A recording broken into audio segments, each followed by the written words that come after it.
Idriss Deby was a leader who was at the center of many dynamics at the regional level, especially as regards the southern border, but also the southern border. He played a major role in fighting the rebellion and jihadi groups around the Lake Chad basin, former affiliated Boko Haram groups, which are the ISWAP and JAS.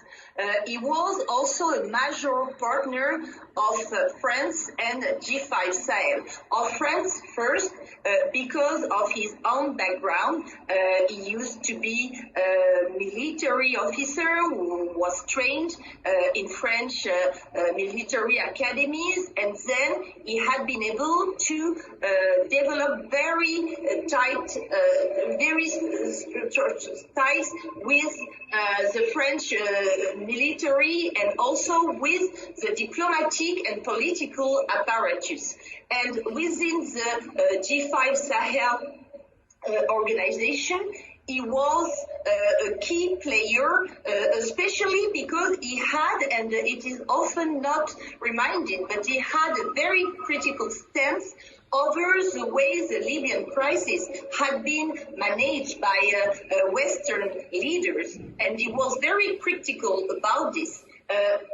Most of the people are today reminding that he was a great warrior, but I think he was also a very clever politician, able to play around inside of Chad on community, familial, clanic networks, but also very good in managing diplomatic, military, and international challenges.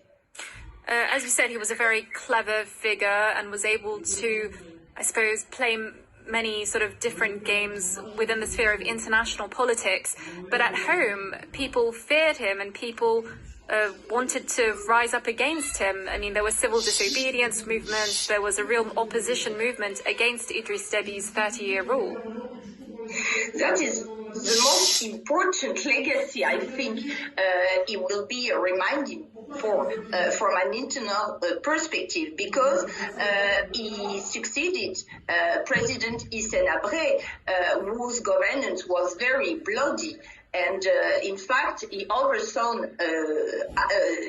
Hissène Habré, but his own rule has been less bloody, but has been definitely very autocratic inside the country.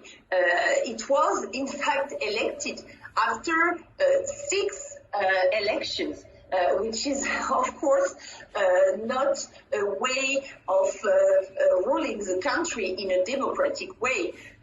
And also a lot of human rights abuses and shrinking of the civic space have also been denounced by civil society organizations, both at the international and national level.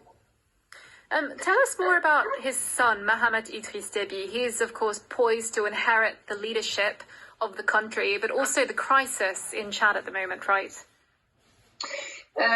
His son, the most important function he had been trusted in the last year was that he was heading the presidential guard, which was at the core of the security military Chadian apparatus. So he had a very important function. He also was himself deployed in Mali in 2013, together with the French forces from the Serval operation. So he was definitely a key player within the so-called Deby Ethno galaxy, because in fact you have a clan which are organized around the Deby family, and Mohamed Idriss Deby is at the center of this governance military-based system.